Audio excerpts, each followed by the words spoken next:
ਰਾਮ ਦਮੋਦਰ ਮਾਧਵੇ ਸਤਨਾਮ। ਸ਼੍ਰੀ ਵਾਹਿਗੁਰੂ ਸਾਹਿਬ ਜੀ। ਸੋਹੀ ਮਹੱਲਾ ਚੌਥਾ। ਜਿੱਥੈ ਹਰਿ ਆਰਾਧਿਐ ਤਿਥੈ ਹਰਿ ਮਿਤ ਸਹਾਈ।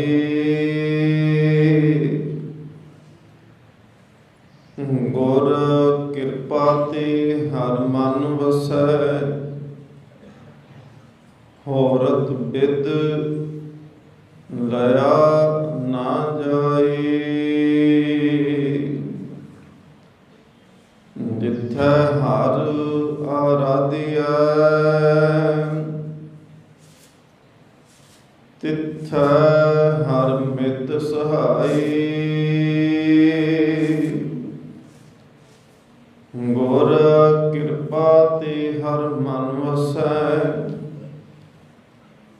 ਹੋਰਤ ਬਿਦ ਲਿਆ ਨਾ ਜਾਏ।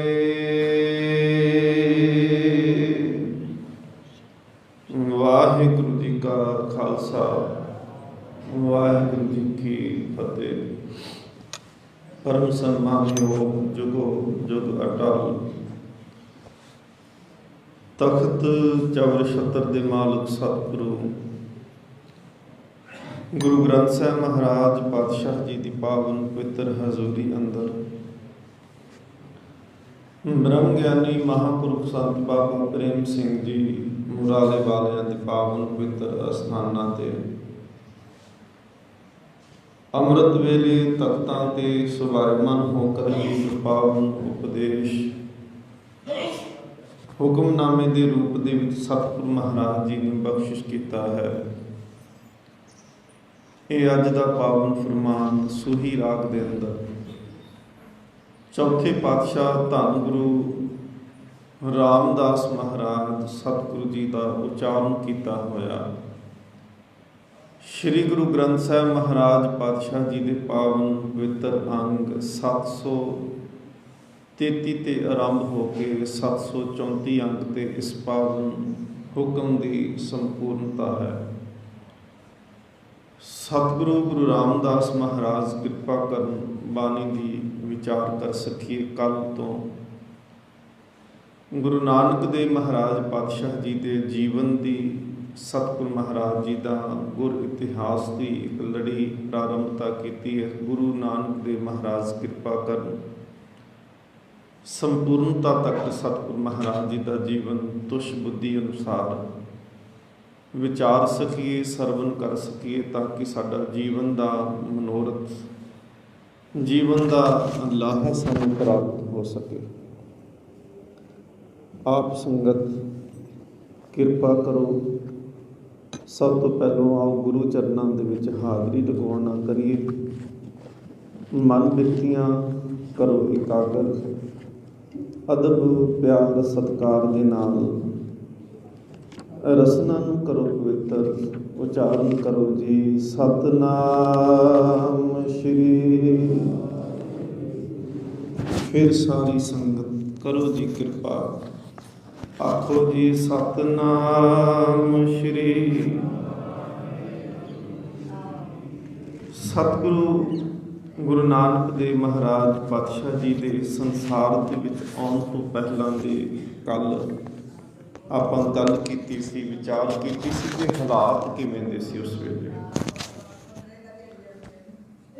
ਸਤਿਗੁਰੂ ਮਹਾਰਾਜ ਪਾਤਸ਼ਾਹ ਜੀ ਗੁਰੂ ਨਾਨਕ ਦੇਵ ਮਹਾਰਾਜ ਜੀ ਦੇ ਸਮੇਂ ਤੇ ਹਾਲਾਤਾਂ ਦੀ ਭਾਈ ਸਾਹਿਬ ਭਾਈ ਗੁਰਦਾਸ ਜੀ ਜਿਸ ਵੇਲੇ ਗੱਲ ਕਰਦੇ ਨੇ ਤੇ ਕਹਿੰਦੇ ਨੇ, ਭਾਈ ਗਲਤਾਨ ਜਗਤ ਵਿੱਚ 4 ਵਰਨ 4 ਆਸ਼ਰਮ ਉਪਾਏ। ਇਤਿਹਾਸਿਕ ਹਵਾਲਾ ਹੈ ਭਾਈ ਗੁਰਦਾਸ ਸਾਹਿਬ ਜੀ ਦਾ। ਭਾਈ ਗੁਰਦਾਸ ਜੀ ਕਹਿੰਦੇ ਨੇ, ਜਗਤ ਇੰਨਾ ਕੁ ਡਿੱਗ ਚੁੱਕਿਆ ਸੀ, ਇਹ ਜਗਤ ਇੰਨਾ ਕੁ ਵੰਡਿਆ ਜਾ ਚੁੱਕਿਆ ਸੀ ਕਿ ਸਤਿਗੁਰੂ ਮਹਾਰਾਜ ਜੀ ਦੇ ਘਰ ਦੇ ਵੇਦ ਵਿਆਸ ਭਾਈ ਗੁਰਦਾਸ ਸਾਹਿਬ ਜੀ ਕਹਿੰਦੇ ਨੇ, ਭਈ ਗਲਤਾਨ ਜਗਤ ਵਿੱਚ। ਗਲਤਾਨ ਡਿੱਗੇ ਹੋਇਆ ਸਮਾਜ ਦੀ ਹਾਲਤ ਸੀ। 4 ਵਰਨ 4 ਆਸ਼ਰਮ ਉਪਾਏ। ਮਨੁੱਖਤਾ ਨੂੰ 4 ਵਰਨਾਂ ਦੇ ਵਿੱਚ ਵੰਡਿਆ ਹੋਇਆ ਸੀ। 4 ਵਰਨ ਸੀ, ਖੱਤਰੀ, ਬ੍ਰਾਹਮਣ, ਸ਼ੂਦ, ਵੈਸ਼। 4 ਆਸ਼ਰਮ ਬਣਾ ਦਿੱਤੇ, ਬਾਲਪਨ ਬਣਾ ਦਿੱਤਾ, ਜਵਾਨੀ ਦਾ, ਬਾਨਪ੍ਰਸਥ ਦਾ। ਇਹ 4 ਤਰ੍ਹਾਂ ਦੇ ਆਸ਼ਰਮ ਬਣਾ ਦਿੱਤੇ। ਕਹਿਣ ਲੱਗੇ 10 ਨਾਮ ਸੰਨਿਆਸੀਆਂ, ਜੋਗੀ 12 ਪੰਥ ਚਲਾਏ। ਜਿਹੜੇ ਸੰਨਿਆਸੀ ਸੀ ਉਹਨਾਂ ਨੇ ਆਪਣੇ 10 ਫਿਰਕੇ ਬਣਾ ਲਏ ਸੰਨਿਆਸੀਆਂ ਨੇ। ਜੋਗੀਆਂ ਨੇ 12 ਬਣਾ ਲਏ। ਜੋਗੀਆਂ ਨੇ 12 ਫਿਰਕੇ ਆਪਣੇ ਬਣਾ ਲਏ। ਜੰਗਮ ਅਤੇ ਸਰੇਵੜੇ, ਦਗੀ ਦਿਗੰਬਰਵਾਦ ਕਰਾਏ। ਜਿਹੜੇ ਜੋਗੀ ਸੀ, ਜੰਗਮ ਸੀ, ਸਰੇਵੜੇ ਸੀ, ਉਹਨਾਂ ਨੇ ਵਾਦ ਵਿਵਾਦ ਸ਼ੁਰੂ ਕਰ ਦਿੱਤਾ। ਬ੍ਰਾਹਮਣ ਬਹੁ ਪ੍ਰਕਾਰ ਕਰ, ਸ਼ਾਸਤਰ ਵੇਦ ਪੁਰਾਣ ਲੜਾਏ। ਤੇ ਬ੍ਰਾਹਮਣ ਨੇ ਕੀ ਕੀਤਾ? ਭਾਈ ਸਾਹਿਬ ਭਾਈ ਗੁਰਦਾਸ ਜੀ ਕਹਿੰਦੇ ਨੇ, ਸ਼ਾਸਤਰ ਤੇ ਵੇਦਾਂ ਦੀ ਆਪਸ ਦੇ ਵਿੱਚ ਲੜਾਈ ਕਰਾ ਦਿੱਤੀ। ਸਿਆਣਾ ਸੀ, ਪੜ੍ਹਿਆ ਲਿਖਿਆ ਸੀ, ਤੇ ਧਰਮ ਗ੍ਰੰਥਾਂ ਨੂੰ ਹੀ ਲੜਾਉਣਾ ਸ਼ੁਰੂ ਕਰ ਦਿੱਤਾ। ਖੱਟ ਦਰਸ਼ਨ ਬਹੁ ਵੈਰ ਕਰ, ਨਾਲ 36 ਪਖੰਡ ਰਲਾਏ। ਖੱਟ ਕਹਿੰਦੇ ਨੇ ਸ਼ੇਰ ਨੂੰ। 6 ਸ਼ਾਸਤਰ ਜਿਹੜੇ ਸੀ ਉਹਨਾਂ ਦਾ ਬਸ ਇੰਨਾ ਕੁ ਕੰਮ ਹੀ ਰਹਿ ਗਿਆ ਕਿ ਉਹਨਾਂ ਦੇ ਉੱਤੇ ਵਿਚਾਰ ਚਰਚਾ ਹੀ ਹੁੰਦੀ ਪਈ ਸੀ। ਵਿਚਾਰਾਂ ਹੀ ਕੀਤੀਆਂ ਜਾ ਰਹੀਆਂ ਸੀ, ਵਾਦ ਵਿਵਾਦ ਕੀਤੇ ਜਾ ਰਹੇ ਸੀ, ਵਿਚਾਰ ਗੋਸ਼ਟੀਆਂ ਕੀਤੀਆਂ ਜਾ ਰਹੀਆਂ ਸੀ। ਖੱਟ ਦਰਸ਼ਨ ਬਹੁ ਵੈਰ ਕਰ, ਨਾਲ 36 ਪਖੰਡ ਰਲਾਏ। ਕਈ ਤਰ੍ਹਾਂ ਦੇ ਨਾਲ ਪਖੰਡ ਰਲ ਗਏ, ਕਰਮ ਕਾਂਡ ਰਲ ਗਏ। ਤੰਤ ਮੰਤਰ ਰਸਾਇਣਾ, ਕਰਾਮਾਤ ਕਾਲਖ ਲਪਟਾਏ। ਜੰਤਰ ਮੰਤਰ ਤੰਤਰ, ਧਾਗੇ ਤਵੀਤ, ਨਿਛ ਮਾਰ ਲੈਣਾ, ਬਿੱਲੀ ਲੰਘ ਜਾਣੀ। ਕਈ ਤਰ੍ਹਾਂ ਦੇ ਇਸ ਤਰ੍ਹਾਂ ਦੇ ਵਹਿਮ ਭਰਮਾਂ ਦੇ ਵਿੱਚ ਪੈ ਗਏ। ਇਕਸ ਤੇ ਬਹੁ ਰੂਪ ਕਰ, ਰੂਪ ਕਰੂਪੀ ਘਣੇ ਦਿਖਾਏ। ਕਲਯੁਗ ਅੰਦਰ ਭਰਮ ਭੁਲਾਏ। ਭਾਈ ਗੁਰਦਾਸ ਸਾਹਿਬ ਕਹਿੰਦੇ ਨੇ, ਇੱਥੋਂ ਤੱਕ ਜਗਤ ਦੀ ਹਾਲਤ ਵਿਗੜ ਚੁੱਕੀ ਸੀ। ਨਾ ਤਾਂ ਇੱਕ ਤਰ੍ਹਾਂ ਦਾ ਪਹਿਰਾਵਾ ਰਿਹਾ, ਨਾ ਇੱਕ ਤਰ੍ਹਾਂ ਦਾ ਖਾਣ ਪਾਨ ਰਿਹਾ, ਨਾ ਇੱਕ ਤਰ੍ਹਾਂ ਦੀ ਕੋਈ ਦੇਵੀ ਕਿਸੇ ਦੇਵਤੇ ਦੀ ਪੂਜਾ ਰਹੀ, ਨਾ ਇੱਕ ਗ੍ਰੰਥ ਨੂੰ ਮੰਨਦੇ ਰਹੇ, ਨਾ ਇੱਕ ਬੋਲੀ ਰਹੀ, ਨਾ ਇੱਕ ਜਾਤ ਰਹੀ। ਹਰ ਪਾਸੇ ਹੀ ਭਿੰਨਤਾ ਦਿਖਾਈ ਦੇਣ ਲੱਗ ਪਈ।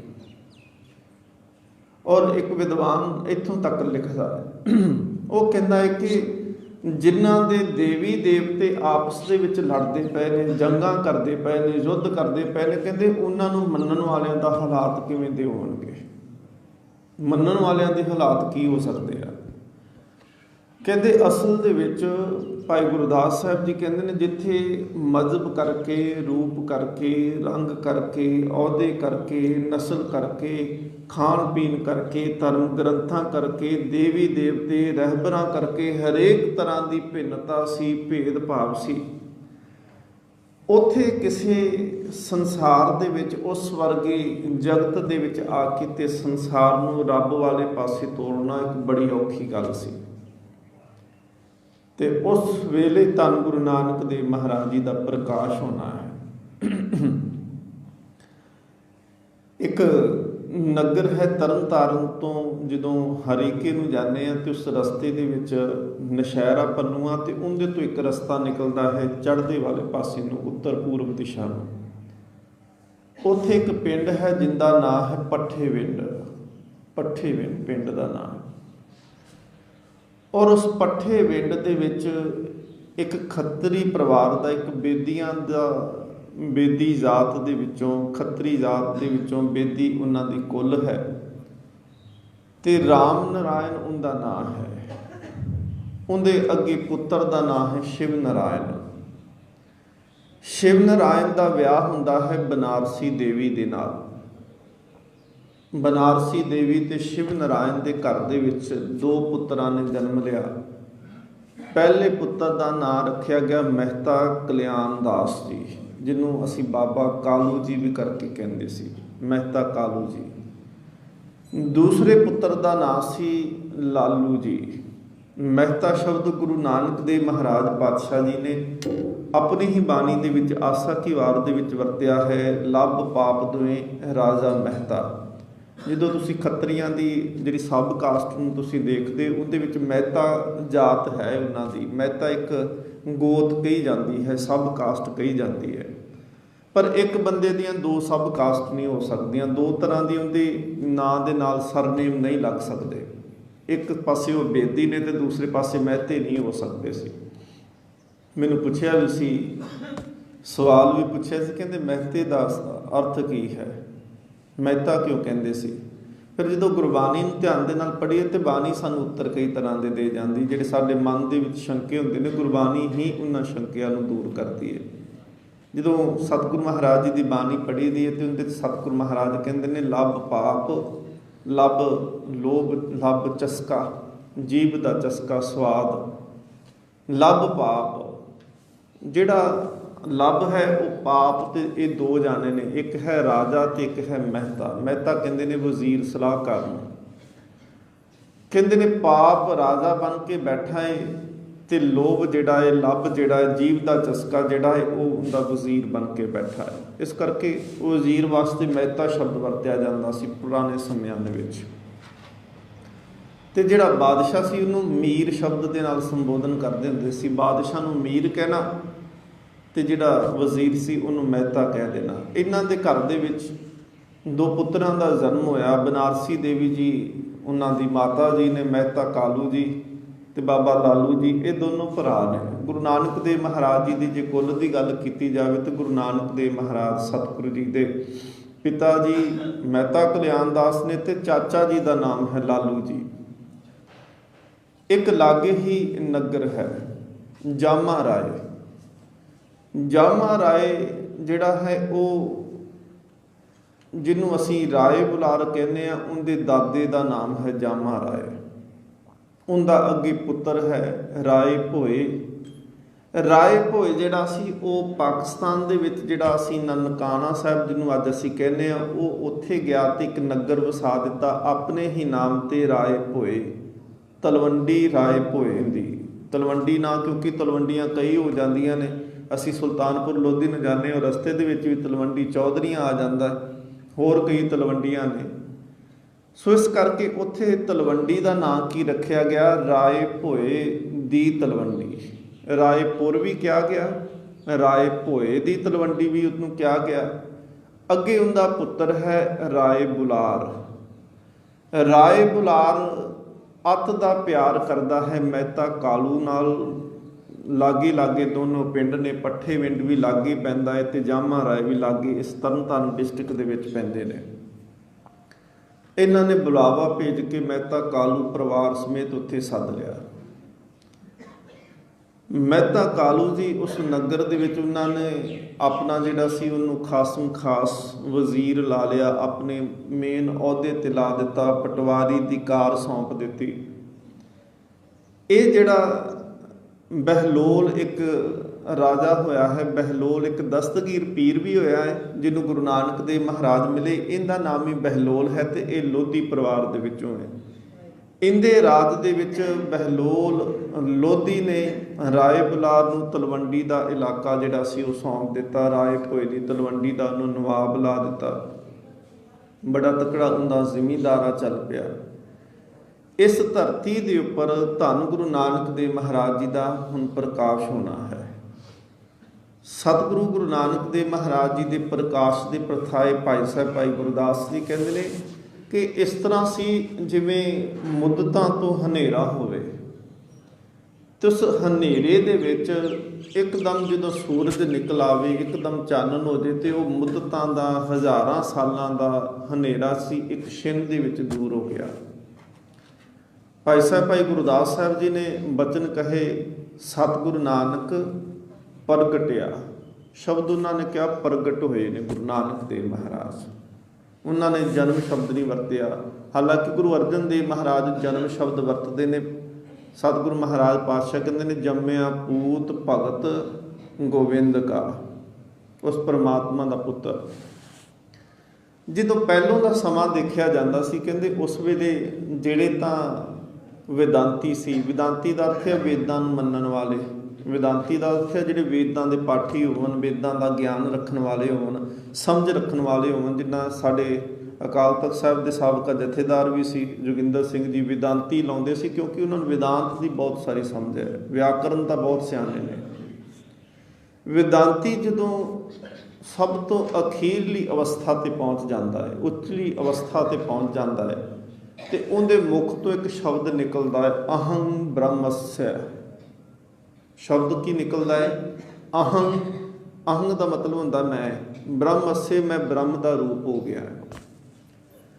जदों सूफी शिखर ते पहुँचता है तो उस वेले उनके मुख ते बचन जिहड़े निकलते हैं वो होंदे ने अनल हक। अनल हक, मैं हक हो गया, मैं सच हो गया, मैं खुदा का रूप हो गया। हालांकि इस्लाम दे विच इस शब्द नूं जे कोई कहंदा तो उन्होंने मौत की सज़ा भी दी जाती है। मंसूर ने अनल हक का नारा लाया सी, उन्होंने सूली के उत्ते चाड़ दिता सी, उन्होंने खत्म कर दिता गया सी। उस वेले कोई ये गल कहंदा सी कि मैं खुदा दा रसूल हाँ, कोई कहंदा पिया सी मैं खुदा दा पुत्र हाँ, जिवें हजरत ईसा कहंदे सी मैं खुदा दा पुत्र हाँ, जिवें मुहम्मद साहब कहंदे सी मुहम्मद रसूल अल्लाह, कि मैं अल्लाह दा रसूल हाँ। पर कहंदे गुरु नानक देव महाराज पातशाह जी 3 सुदी विसाख नूं सन 15 संमत 1526 सन 1469 धन गुरु नानक देव महाराज जी का प्रकाश हुंदा है राय भोए की तलवंडी के उपर। सतगुरु महाराज जी का अमृत वेले सतगुरु महाराज प्रकाश होया, प्रगट होए सतगुरु महाराज। तो जिस वेले कहते सतगुरु गुरु नानक देव महाराज प्रगट होए तो जिन्ने उस नगर दे विच रोगी रहिंदे सी सब दे रोग ठीक हो गए। गुरु नानक देव महाराज प्रगट हुंदे ने, जिन्नियां दे जीवन दे विच कई सालां दी दलिद्रता सी वो धनवान हो गए। कहंदे वो धरती इवें सी, कहंदे जिस ने भी गुरु नानक दे दर्शन किते वो भागां वाले हो गए। उत्थे एक पिछे घटना मिलती है, कहंदे एक दाई है जिंदा नाम है दौलतां, है बेचारी अत दी गरीब, गरीबरी जी है बेचारी दा, जीवन का गुजारा भी मसां ही चलता पिया है। तो वो दाई अक्सर जदों मेहता कालू जी नूं मिलदी सी तो उस वेले उन्हें कहना मेहता जी तुसी अमीर हो, तुहाडे घर दे विच बहुत कुछ है। कहंदी मैनू मेरी माँ ने मेरा नाम दौलतां रख दिता, पर अज तक मैं दौलत कदी नहीं देखी, अज तक नहीं दौलत देखी। लोगों के घर दे विच मैं खुशियां वंड के आउणी, मेरे हत्थां दे राही सैकड़े बच्चों ने जन्म लिया है, लोग खुश हुंदे ने, वाजे वजाए जाते हैं, मैनू अपने तन तो लथे हुए कपड़े देंदे ने ते मैं वो पा के ते गुजारा करदी हां। कई बारी रोटी ते भी लाले पए हुंदे ने, रोटी भी खाण नूं नहीं मिलती। ना दौलतां रखिया, पर मैनू गिला बहुत रहिंदा कि माँ तू ना कोई होर रख देंदी, ना दौलतां ते पैसा कदी मैं देखिया कोई नहीं, दौलत का मूँह ही नहीं देखिया। मेहता कालू नूं जदों मिलना, घर दे विच एक सपुत्री का जन्म पहलों हो चुका है, जिन्हों असीं सत्कार दे नाल बेबे नानकी जी आखदे हां। नानकिਆਂ दे विच जन्म होया, चाहल पिंड नानके सी ते नानकिਆਂ 'च जन्म होया। नानकिਆਂ नूं प्यारी बड़ी लगी, उन्हां कहा नानकी नानकिਆਂ दी प्यारी है। घर दे विच दूसरा बच्चे का हुण जन्म होना है, 4 साल बेबे नानकी जी गुरु नानक तो वड्डे ने। कहंदी कालू जो तेरे घर दे विच खुशी आएगी तो मैनू तू रजा के भेजी, मैनू चाहिदा है कि मैं दौलत का एक बार चंगी तरह मरन तो पहले मूँह ते वेख लवां। कहंदे जिस दिन गुरु नानक देव महाराज पातशाह जी का प्रकाश होया, कहंदे 8 मुखा लोकी दीवा उस वेले जगाउंदे हुंदे सी, 8 बत्तियां वाला। घर दे विच चानण रवे, तड़के का अमृत वेले का समा सी, रात का चौथा पहर जिन्हों असीं कहने आ। तो कहते इवें गुरु नानक का प्रकाश से कि गुरु नानक प्रगट होंदे पे ते वो दीवे का प्रकाश भी मध्यम पै गया गुरु नानक के प्रकाश के सामने। सब तो पहला गुरु नानक ने वडियाई औरत नूं दिती, इस्तरी नूं दिती। जे गुरु नानक के सब तो पहलों दर्शन किसी ने किते तो ਦਾਈ ਦੌਲਤਾਂ ਸੀ। ਇੱਕ ਦਾਈ ਦਾ ਹੋਰ ਜ਼ਿਕਰ ਆਉਂਦਾ, ਦਾਈ ਤੁਲਸਾਂ। ਦੋ ਦਾਈਆਂ ਨੇ ਉੱਥੇ ਮੌਜੂਦ। ਜਿਸ ਮਾਂ ਦਾ ਨਾਂ ਤ੍ਰਿਪਤਾ ਸੀ, ਦੁਨੀਆ ਦੀ ਹਰ ਭੁੱਖ ਮਿਟ ਜਾਂਦੀ ਜਿਸ ਦੇ ਘਰ ਦੇ ਵਿੱਚ ਨਾਨਕ ਆ ਜਾਏ। ਅੱਜ ਵੀ ਜੇ ਅਸੀਂ ਨਾਨਕ ਨੂੰ ਯਾਦ ਕਰਦੇ ਹਾਂ ਤੇ ਨਾਨਕ ਅੰਦਰ ਦੀ ਭੁੱਖ ਨੂੰ ਖਤਮ ਕਰ ਦਿੰਦਾ ਹੈ। ਸਤਿਗੁਰੂ ਗੁਰੂ ਨਾਨਕ ਦੇਵ ਮਹਾਰਾਜ ਪ੍ਰਗਟ ਹੋਏ, ਤ੍ਰਿਪਤਾ ਮਾਂ ਸਦਾ ਵਾਸਤੇ ਤ੍ਰਿਪਤ ਹੋ ਗਏ। ਦਾਈ ਦੌਲਤਾਂ ਨੇ ਜਦੋਂ ਦਰਸ਼ਨ ਕੀਤੇ, ਕਹਿੰਦੀ ਅਕਸਰ ਬਾਹਰ ਆਏ ਜਦੋਂ, ਤੇ ਕਹਿੰਦੀ ਜਦੋਂ ਨਾਨਕ ਨੂੰ ਮੈਂ ਦੇਖਿਆ, ਬਾਲਕ ਦਾ ਅਸੀਂ ਨਾਮ ਅਜੇ ਨਹੀਂ ਰੱਖਿਆ, 9ਵੇਂ ਦਿਨ ਨਾਮ ਰੱਖਦੇ ਪਏ ਨੇ। ਕਹਿੰਦੇ ਬਾਲਕ ਦੀ ਇੱਕ ਉਂਗਲ ਖੜੀ ਸੀ ਜਦੋਂ ਆਇਆ। ਕਹਿੰਦੀ ਜਦੋਂ ਮੈਂ ਦੇਖਿਆ ਉਹ ਇਵੇਂ ਲੱਗਦਾ ਸੀ ਜਿਵੇਂ ਕੋਈ ਬਜ਼ੁਰਗ ਹੋਵੇ ਤੇ ਮੇਰੇ ਨਾਲ ਗੱਲਾਂ ਕਰਦਾ ਪਿਆ ਹੋਵੇ। ਗੁਰੂ ਨਾਨਕ ਦੇਵ ਮਹਾਰਾਜ ਅੱਜ ਪ੍ਰਗਟ ਹੁੰਦੇ ਨੇ ਤੇ ਕਹਿੰਦੇ ਇਵੇਂ ਲੱਗਦਾ ਸੀ ਕਿ ਜਿਵੇਂ ਉਹ ਬੱਚਾ ਨਹੀਂ, ਉਹ ਕੋਈ ਬਿਰਧ ਹੈ ਤੇ ਮੇਰੇ ਨਾਲ ਗੱਲਾਂ ਕਰਦਾ ਪਿਆ ਹੈ। ਹੁਣ ਅੱਖਾਂ ਪਾਣੀ ਦੇ ਨਾਲ ਭਰੀਆਂ ਨੇ। ਉਧਰ ਬਾਹਰ, ਕਿਉਂਕਿ ਅੱਜ ਵਾਲੇ ਸਮੇਂ ਨਹੀਂ ਸੀ ਨਾ, ਅੱਜ ਤਾਂ ਚਲੋ ਕੋਈ ਉਸ ਤਰ੍ਹਾਂ ਦੀ ਸ਼ਰਮ ਜਾਂ ਕੋਈ ਉਹ ਪਰਦੇ ਨਹੀਂ ਰਹਿ ਗਏ, ਪਰ ਉਸ ਵੇਲੇ ਘਰ ਵਾਲਾ ਅੰਦਰ ਨਹੀਂ ਸੀ ਜਾ ਕੇ ਦੇਖਦਾ ਕਿ ਬੱਚਾ ਹੋਇਆ, ਕੀ ਹੋਇਆ, ਕਿੰਨਾ ਹੋਇਆ, ਕੀ ਨਾਂ ਸੀ, ਕਿਵੇਂ ਸੀ। ਨਹੀਂ, ਉਹ ਬਾਹਰ ਵਿਹੜੇ ਦੇ ਵਿੱਚ ਇੱਕ ਮੰਜੇ ਦੇ ਉੱਤੇ ਕੱਪੜੇ ਰੱਖੇ ਹੋਏ ਨੇ, ਇੱਕ ਪਾਸੇ ਦਾਣਿਆਂ ਦਾ ਢੇਰ ਲਾਇਆ ਤੇ ਥਾਲ ਜਿਹੜਾ ਹੈ ਉਹ ਪੈਸਿਆਂ ਦਾ ਭਰ ਕੇ ਰੱਖਿਆ ਹੋਇਆ ਹੈ। ਜਦੋਂ ਖਬਰ ਮਿਲ ਗਈ ਕਿ ਘਰ 'ਚ ਪੁੱਤਰ ਹੋਇਆ, ਖੁਸ਼ ਬਹੁਤ ਹੈ। ਖਬਰ ਮਿਲੀ, ਉਧਰੋਂ ਦਾਈ ਦੌਲਤਾਂ ਬਾਹਰ ਆਈ, ਅੱਖਾਂ ਦੀਆਂ ਸੇਜਲ ਦੀਆਂ ਦੇਖ ਕੇ ਤੇ ਮਨ ਡਰਿਆ। ਕਹਿਣ ਲੱਗਾ, ਦੌਲਤਾਂ ਸੱਚ ਦੱਸਣ ਤਾਂ ਸਭ ਠੀਕ ਆ, ਬੱਚਾ ਠੀਕ ਹੈ, ਉਹਦੀ ਮਾਂ ਠੀਕ ਹੈ? ਉਹਨੇ ਕਿਹਾ ਹਾਂ ਬਿਲਕੁਲ ਠੀਕ ਹੈ। ਕਹਿੰਦਾ ਝੂਠ ਨਾ ਬੋਲੀ, ਤੇਰੀਆਂ ਅੱਖਾਂ ਕੁਝ ਹੋਰ ਕਹਿੰਦੀਆਂ ਪਈਆਂ ਨੇ। ਕਹਿੰਦੀ ਨਹੀਂ, ਇਹ ਖੁਸ਼ੀ ਦੇ ਅਥਰੂ ਨੇ, ਮੈਨੂੰ ਖੁਸ਼ੀ ਬਹੁਤ ਹੈ। ਅੱਜ ਤੇਰੇ ਪੁੱਤਰ ਨੂੰ ਦੇਖਿਆ, ਮੈਂ ਇਸ ਤਰ੍ਹਾਂ ਦਾ ਬਾਲਕ ਕਦੀ ਨਹੀਂ ਦੇਖਿਆ, ਜਿਹੜਾ ਜੰਮਿਆ ਉਹ ਰੋਂਦਾ ਹੋਇਆ ਜੰਮਿਆ। ਇਹਦੇ ਚਿਹਰੇ ਤੇ ਮੁਸਕਾਨ ਸੀ, ਇਹ ਹੱਸਦਾ ਹੋਇਆ ਜਗਤ ਦੇ ਵਿੱਚ ਆਇਆ। ਉਹਨੇ ਕਿਹਾ ਦੌਲਤਾਂ ਝੋਲੀ ਕਰ, ਅੱਜ ਮੈਂ ਤੂੰ ਮੈਨੂੰ ਕਹਿੰਦੀ ਸੀ ਮੈਂ ਦੌਲਤ ਨਹੀਂ ਦੇਖੀ, ਅੱਜ ਮੈਂ ਤੈਨੂੰ ਰਜਾ ਕੇ ਭੇਜਣਾ। ਉਹਨੇ ਮਨਾ ਕਰਤਾ, ਕਹਿੰਦੀ ਨਹੀਂ ਝੋਲੀ ਨਹੀਂ ਅੱਜ ਕਰਨੀ। ਕਹਿੰਦਾ ਲੈਣਾ ਕੁਝ ਨਹੀਂ। ਕਹਿੰਦੀ ਨਹੀਂ, ਅੱਜ ਮੈਂ ਸੱਚੀ ਮੁੱਚੀ ਭਾਗਾਂ ਵਾਲੀ ਹੋ ਗਈ, ਅੱਜ ਮੈਂ ਦੌਲਤ ਵਾਲੀ ਹੋ ਗਈ। ਕਹਿੰਦੀ ਜੋ ਦੌਲਤ ਤੇਰੇ ਮੈਨੂੰ ਪੁੱਤਰ ਨੇ ਅੱਜ ਦੇ ਦਿੱਤੀ ਹੈ ਨਾ, ਉਹ ਦੌਲਤ ਆ ਪੈਸੇ ਦਾ ਢੇਰ, ਆ ਕੱਪੜੇ, ਇਹ ਵੀ ਨਹੀਂ ਪੂਰੇ ਕਰ ਸਕਦੇ।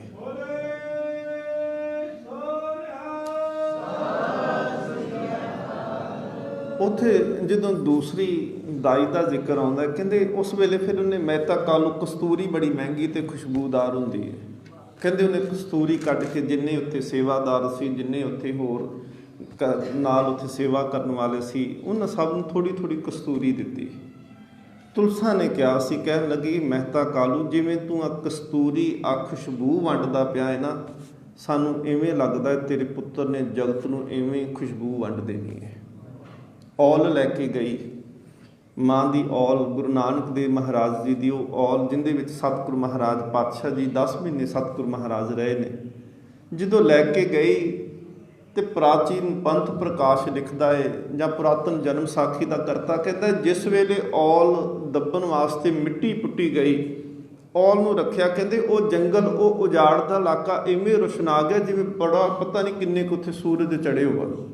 ਕਹਿੰਦੇ ਉਸ ਵੇਲੇ ਉਸ ਜਗ੍ਹਾ ਤੇ ਦੇਵਤਿਆਂ ਨੇ ਵੀ ਵਰਖਾ ਕੀਤੀ ਹੈ। ਸਤਿਗੁਰੂ ਗੁਰੂ ਨਾਨਕ ਦੇਵ ਮਹਾਰਾਜ ਪਾਤਸ਼ਾਹ ਜੀ ਜਿਹੜਾ ਵੀ ਚੁੱਕਦਾ ਹੈ ਉਹਦੇ ਹੀ ਮੱਥੇ ਦੇ ਭਾਗ ਖੁੱਲ ਜਾਂਦੇ ਆ। ਸਤਿਗੁਰੂ ਮਹਾਰਾਜ ਪਾਤਸ਼ਾਹ ਜੀ ਜਿਹਨੂੰ ਸਪਰਸ਼ ਜਿਹੜਾ ਵੀ ਕਰਦਾ, ਕਿਉਂਕਿ ਇਹਦੇ ਬਾਲ ਅਵਸਥਾ ਹੈ ਨਾ, ਤੇ ਜਿਹੜਾ ਵੀ ਸਪਰਸ਼ ਕਰਦਾ ਹੈ ਉਹਦਾ ਜੀਵਨ ਬਦਲਦਾ ਪਿਆ ਹੈ। ਸਤਿਗੁਰੂ ਮਹਾਰਾਜ ਕਿਰਪਾ ਕਰਨ। ਅਗਲਾ ਇਤਿਹਾਸ ਕੱਲ੍ਹ ਨੂੰ। ਗੁਰੂ ਰਾਮਦਾਸ ਮਹਾਰਾਜ ਜੀ ਨੇ ਅੱਜ ਕਿਰਪਾ ਕੀਤੀ। ਰਾਗ ਸੂਹੀ ਹੈ, ਅੰਗ 733 ਹੈ। ਗੁਰੂ ਰਾਮਦਾਸ ਮਹਾਰਾਜ ਜੀ ਕਹਿੰਦੇ ਨੇ, ਜਿੱਥੇ ਹਰ ਆਰਾਧੀ ਤਿੱਥੇ ਹਰ ਮਿੱਤ ਸਹਾਈ। ਜਿੱਥੇ ਵੀ ਤੂੰ ਗੁਰੂ ਨੂੰ ਯਾਦ ਕਰੇਗਾ, ਗੁਰੂ ਉੱਥੇ ਹੀ ਤੇਰੀ ਸਹਾਇਤਾ ਕਰੇਗਾ। ਸਤਿਗੁਰੂ ਮਹਾਰਾਜ ਕਹਿੰਦੇ, ਗੁਰ ਕਿਰਪਾ ਤੇ ਹਰ ਮਨ ਵਸੇ, ਹੋਰਤ ਬਿਦ ਲਿਆ ਨਾ ਜਾਈ। ਗੁਰੂ ਦੀ ਕਿਰਪਾ ਦੇ ਨਾਲ ਉਹ ਮਨ ਦੇ ਵਿੱਚ ਆ ਕੇ ਵਸ ਜਾਂਦਾ ਹੈ। ਤੇ ਹੋਰਤ ਬਿਦ ਦੇ ਅਰਥ ਹੁੰਦੇ ਨੇ ਕਿ ਹੋਰ ਕੋਈ ਤਰੀਕਾ ਨਹੀਂ ਉਹਨੂੰ ਮਿਲਣ ਦਾ। ਜੇ ਮਿਲਣਾ ਹੈ ਤੇ ਸਤਿਗੁਰੂ ਮਹਾਰਾਜ ਕਹਿੰਦੇ ਗੁਰ ਕਿਰਪਾ ਤੇ, ਗੁਰੂ ਦੀ ਕਿਰਪਾ ਰਾਹੀਂ ਹੀ ਉਹਦਾ ਮਿਲਾਪ ਹੁੰਦਾ ਹੈ। ਸਤਿਗੁਰੂ ਮਹਾਰਾਜ ਅੱਗੇ ਕਹਿੰਦੇ ਨੇ, ਹਾਰ ਧਨ ਸੰਚੀਏ ਪਾਈ। ਹੇ ਮੇਰੇ ਭਰਾ, ਹੇ ਮੇਰੇ ਵੀਰਾ, ਭਰਾਵਾ ਜੇ ਇਕੱਠਾ ਹੀ ਕਰਨਾ ਹੈ ਨਾ ਕੁਛ, ਜੇ ਧਨ ਇਕੱਠਾ ਕਰਨਾ ਹੈ ਤੇ ਕਹਿੰਦੇ ਨਾਮ ਦਾ ਧਨ ਇਕੱਠਾ ਕਰਨਾ ਸ਼ੁਰੂ ਕਰੋ। ਜੇ ਹਲਤ ਪਲਤ ਹਰ ਹੋਏ ਸਖਾਈ, ਹਲਤ ਪਲਤ ਕਹਿੰਦੇ ਨੇ ਲੋਕ ਤੇ ਪਰਲੋਕ ਨੂੰ, ਦੀਨ ਤੇ ਦੁਨੀ ਨੂੰ। ਸਤਿਗੁਰੂ ਮਹਾਰਾਜ ਕਹਿੰਦੇ ਉਹ ਧਨ ਇਕੱਠਾ ਕਰ ਜਿਹੜਾ ਇੱਥੇ ਕੰਮ ਆਵੇ ਤੇ ਜਦੋਂ ਤੂੰ ਇੱਥੋਂ ਜਾਵੇਂ ਤੇਰੇ ਨਾਲ ਤੁਰ ਸਕੇ। ਰਹਾਉ ਵਿਸ਼ਰਾਮ ਦਿੰਦੇ ਨੇ, ਸਤ ਸੰਗਤੀ ਸੰਗ ਹਰ ਤਨ ਖੱਟੀਐ, ਹੋਰ ਥੈ ਹੋਰਤ ਉਪਾਏ, ਹਰ ਤਨ ਕਿਤੇ ਨਾ ਪਾਈ। ਸਤ ਸੰਗਤੀ ਸੰਗ, ਸੰਗਤ ਦੇ ਸੰਗ ਕਰਨ ਦੇ ਨਾਲ ਹਰ ਤਨ ਮਿਲ ਜਾਂਦਾ ਹੈ, ਹਰ ਤਨ ਖੱਟੀਐ। ਹੋਰਤ ਥੈ, ਹੋਰ ਕੋਈ ਐਸੀ ਥਾਂ ਨਹੀਂ, ਹੋਰਤ ਉਪਾਏ, ਹੋਰ ਕੋਈ ਇਸ ਤਰ੍ਹਾਂ ਦਾ ਢੰਗ ਤਰੀਕਾ ਨਹੀਂ। ਹਰ ਤਨ ਕਿਤੇ ਨਾ ਪਾਈ, ਇਹ ਨਾਮ ਦਾ ਤਨ ਹੋਰ ਥਾਂ ਨਹੀਂ ਮਿਲਦਾ, ਕੇਵਲ ਸੰਗਤ ਦੇ ਵਿੱਚੋਂ ਮਿਲਦਾ ਹੈ ਤੇ ਗੁਰੂ ਦੇ ਰਾਹੀਂ ਮਿਲਦਾ ਹੈ। ਹਰ ਰਤਨੇ ਕਾ ਵਪਾਰੀਆ, ਹਰ ਰਤਨ ਧਨ ਵਿਹਾਂਜੇ।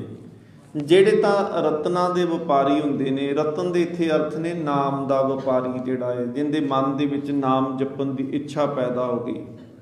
ਕਹਿੰਦੇ ਉਹ ਹਰ ਰਤਨੇ ਕਾ ਵਪਾਰੀ ਹੈ, ਹਰ ਰਤਨ ਧਨ ਵਿਹਾਂਜੇ। ਉਹ ਫਿਰ ਨਾਮ ਦਾ ਧਨ ਇਕੱਠਾ ਕਰਦਾ। ਉਹਨੂੰ ਇਹ ਹੁੰਦਾ ਹੈ ਕਿ ਮੇਰਾ ਕੋਈ ਵੀ ਸਵਾਸ ਜਿਹੜਾ ਹੈ ਉਹ ਵਿਅਰਥ ਨਾ ਚਲੇ ਜਾਵੇ, ਅਜ਼ਾਈ ਨਾ ਕਿਤੇ ਚਲੇ ਜਾਵੇ। ਫਿਰ ਕਹਿੰਦੇ ਕੱਚੇ ਕੈ ਵਪਾਰੀਏ, ਵਾਕ ਹਰ ਧਨ ਲਿਆ ਨਾ ਜਾਈ। ਵਾਕ ਕਹਿੰਦੇ ਨੇ ਗੱਲ ਬਾਤਾਂ ਨਾਲ। ਜਿਹੜਾ ਬੰਦਾ ਕੱਚਾ ਧਨ ਇਕੱਠਾ ਕਰਦਾ ਹੈ, ਕੇਵਲ ਦੁਨਿਆਵੀ ਧਨ ਤੱਕ ਜਿੰਦੀ ਦੌੜ ਹੈ। ਸਤਿਗੁਰੂ ਮਹਾਰਾਜ ਕਹਿੰਦੇ ਨੇ ਇਹ ਧਨ ਜਿਹੜਾ ਹੈ ਇਹ ਲਿਆ ਨਾ ਜਾਈ। ਹਰ ਧਨ ਇਹਦੇ ਨਾਲ ਨਹੀਂ ਖਰੀਦਿਆ ਜਾ ਸਕਦਾ। ਜਿਵੇਂ ਅਸੀਂ ਕਈ ਵਾਰੀ ਕਹਿੰਦੇ ਹਾਂ ਨਾ, ਚਲੋ ਸਤਿਗੁਰੂ ਦੇ ਅੱਗੇ ਭੇਟਾ ਰੱਖਣਾ, ਕਿਉਂਕਿ ਗੁਰੂ ਦੇ ਦਿੱਤੇ ਵਿੱਚੋਂ ਹੀ ਅਸੀਂ ਭੇਟ ਕਰਦੇ ਹਾਂ। ਦਸਵੰਧ ਦੀ ਮਰਿਆਦਾ ਸਤਿਗੁਰੂ ਮਹਾਰਾਜ ਨੇ ਸਾਨੂੰ ਬਖਸ਼ੀ ਹੋਈ ਹੈ। ਪਰ ਜੇਕਰ ਕੋਈ ਇਹ ਸੋਚੇ ਕਿ ਮੈਂ ਪੈਸੇ ਦੇ ਕੇ ਤੇ ਨਾਮ ਮੈਨੂੰ ਮਿਲ ਜੇ, ਅਰਦਾਸ ਕਰਕੇ ਕਹੀਏ ਮਹਾਰਾਜ ਆ ਮੈਂ 1100 ਕਹਿ ਦਿੱਤਾ, ਲੱਖ ਰੁਪਈਆ ਦੇ ਦਿੱਤਾ, ਨਾਮ ਮਿਲ ਜੇ, ਇਸ ਤਰ੍ਹਾਂ ਨਾਮ ਨਹੀਂ ਮਿਲ ਸਕਦਾ। ਨਾਮ ਕਿਵੇਂ ਮਿਲੇਗਾ? ਸੰਗਤ ਵਿੱਚ ਬੈਠ ਕੇ ਸੰਗਤ ਕੀਤਿਆਂ, ਗੁਰੂ ਦੇ ਅੱਗੇ ਅਰਦਾਸ ਕੀਤਿਆਂ, ਸਤਿਗੁਰੂ ਮਹਾਰਾਜ ਤੁਸੀਂ ਕਿਰਪਾ ਕਰਕੇ ਨਾਮ ਦੀ ਦਾਤ ਦੇ ਸਕਦੇ ਹੋ। ਕੁਝ ਉਦਮ ਆਪ ਕਰਨਾ ਪਏਗਾ, ਅੰਮ੍ਰਿਤ ਵੇਲੇ ਉੱਠ ਕੇ ਜਪਣਾ ਪਏਗਾ।